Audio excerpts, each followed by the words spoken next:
Hi everybody, thanks for tuning in to this quick little presentation today. All right, so today I want to talk about the importance of visualization and health and well-being. All right, now, funnily enough, there's some interesting correlations between, using visualization for achieving in sport and visualization for, improving your health and having better health and well-being. Now, what I've come to understand, particularly through my time in sport and also my own health and my experience as a clinician, is that visualization is an important tool that we can use to actually create better health. Now, I'm not the only one that talks about this. I mean, this has been going around for a long, long time. Tony Robbins is a big proponent of this, and more recently, in fact, although he's been around for a long time, is Joe Dispenza. Okay, so this is not new information, perhaps, although I just would like to share this with you today. Okay, so we know, particularly from a sports perspective, how critical it is to be clear about what you want. In fact, if you've been on Netflix recently, you would have seen Last Dance, about Michael Jordan's last year in the NBA. Well, interesting thing was that when Phil Jackson actually took over the reins that's the coach, took over the reins of the Chicago Bulls, during his time there, he introduced a sports psychologist, and the sports psychologist introduced all the players to visualization. Now, the funny thing is that Michael Jordan reported that he used to keep one eye open because he just thought it was a big load of BS, right?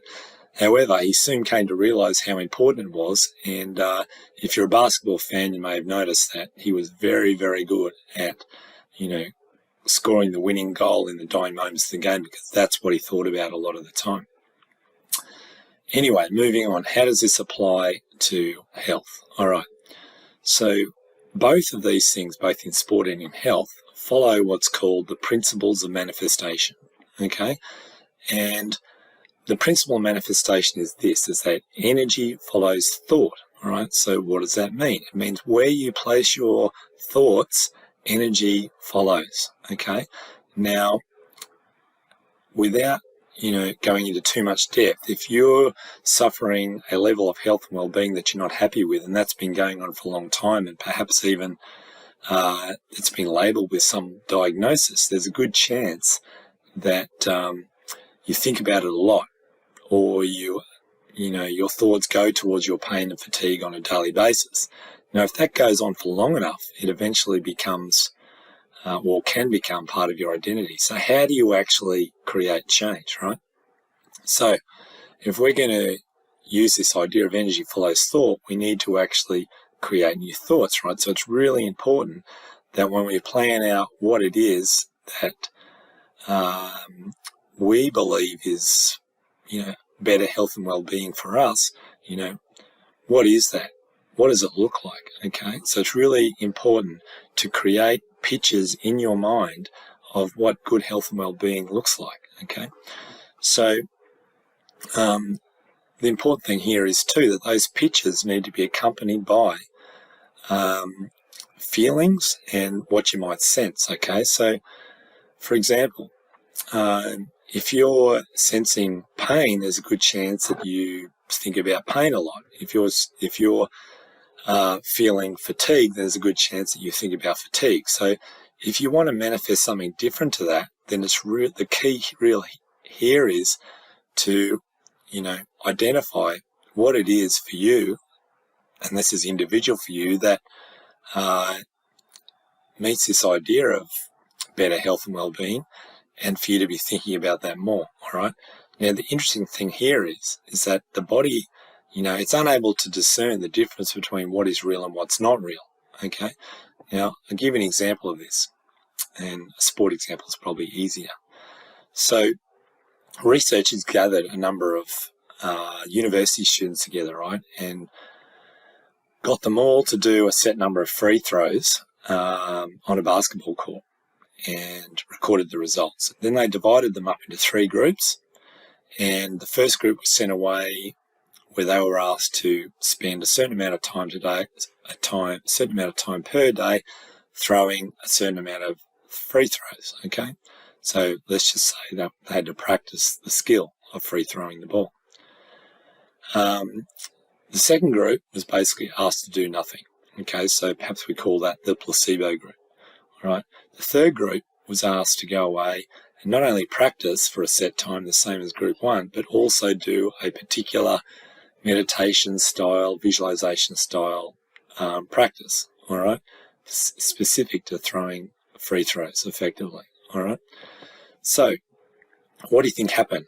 What do you think resulted and what those results demonstrated? Well, let's have a look.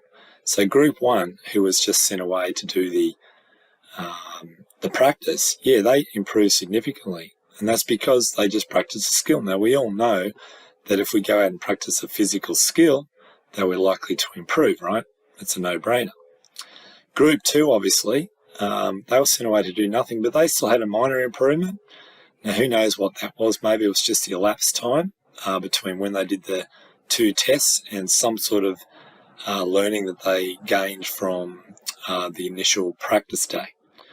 However, group three, they had the most significant improvement because they not only practiced the skill physically, but they also did the visualization process as well. So what do we know here? We know that in order to create change in our life, we not only need to create the pictures in our mind of what we want, but this also has to go hand in hand with a physical action or practicing of the skill. All right. So this means that if we're going to practice the skill of better health and well-being, what does that mean we do? Okay. So, and this is where, lifestyle therapy sort of comes in. Okay. So we want to know that we're eating really well. Okay. We want to perhaps be doing some level of exercise, whether that be, walking, running, cycling, yoga, etc., whatever works for you, or something along those lines. And, perhaps we may even take some supplementation, which we know is going to benefit us. And, perhaps we even do something like meditation for stress management, things like that. Okay. So we need to act. All right. But action is backed up by this process we're discussing, all right? So I'm just going to break that down for you here just quickly, all right? So I like to call it an interphasing process, okay? So we're going to practice this at least for 10 minutes every day. So create a space for yourself, all right, where you won't be disturbed. Take a couple of deep breaths, get yourself relaxed, and this is what I want you to do, okay? Now, it's really hard to bring, if I said to you, okay, just bring forward a feeling of joy, love, and happiness, or what it feels like to be healthy and have a great well-being. Most of you would just look at me and go, what? I don't understand what you mean. So here's the key, right? Now, what I want you to do is close your eyes and I want you to bring forward the earliest childhood memory or a loving thought you can think of that elicits some form of happiness, freedom or worthiness, fearlessness or belonging, etc. Now that could be something, that occurred with your family. It could have been when they bought you a pet, etc. Who knows? I'll leave that up to you. All right, so bring that feeling forward. Now, when you've got that feeling there and that sense as well, perhaps the hairs on your arms and neck are standing up. All right, we're going to attach that to a shape and a color. Now, it doesn't matter what the shape of the color is. It could be a blue circle. It's really personal to you. The secret here is don't tell anyone because this is your key to bringing this state forward any time, right? Now, perhaps give yourselves reminders around the house, but keep them secret from anybody else so you don't have to answer any questions around that. And the last thing is that we want to get the physical body involved. Now, remember we talked about the doing? Well, in the visualization process or interphasing process, we use what's called an anchor or a lock. Okay, so we want to lock that in. So once we've got the feeling there, okay, we've got the sensations there of, joy, loving, happiness, etc. And we're using the shape and the color. And now we're using the physical hand position.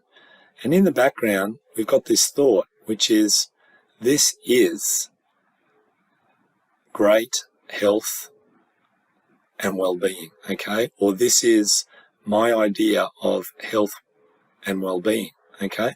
Now, you might also see pictures of running, walking, doing yoga, etc., whatever that is. It doesn't matter, okay? But the key is that we're bringing those all together and they're locking them in with this physical hand position, okay? All right, so that sometimes can be a bit complicated to understand, but let me just give you an idea about how we use this in our life every day, all right, and how we take it for granted. So you already know the skill. It's just a matter of, perhaps understanding a little further. All right, so those of you who like coffee, imagine this. You just had your first coffee yesterday, right? And you wake up today and you're like, wow, that coffee yesterday was so good. I think I want to have another one, right? There's your thought and there's your feeling right there, okay? And that also elicits the feelings and sensations you have at the same time as you're actually swallowing the coffee, right? That's all comes forward from yesterday. So we're not talking about the habitual nature of going to the shop every day and doing the same thing over and over for 20 years, okay? Very different. All right, so, however, the physical action that follows has to be completed. Otherwise, you'll never get the coffee, right? Now, I'm assuming that you don't have a coffee machine. You've got to go down the road. So let's play that out. So you've got to get your keys, get in your car, drive down the street, walk to the cafe, go to the counter, order your coffee, pay for your coffee, and then wait for it to arrive. And then presto, a coffee arrives, right? And then you sip the coffee, again, another physical action, and presto, the coffee's been manifested from a thought to a feeling to a sense to an action, and bingo, it's arrived. It's a little bit like magic, but we take it for granted because we do it every day.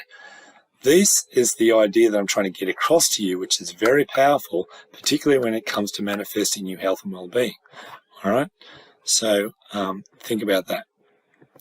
So that's all I wanted to present to you today. I hope that's been really helpful. And please shoot me an email or message of some description if you'd like to know more. In the meantime, here's to greater health and well-being, and have a great day. Talk to you soon.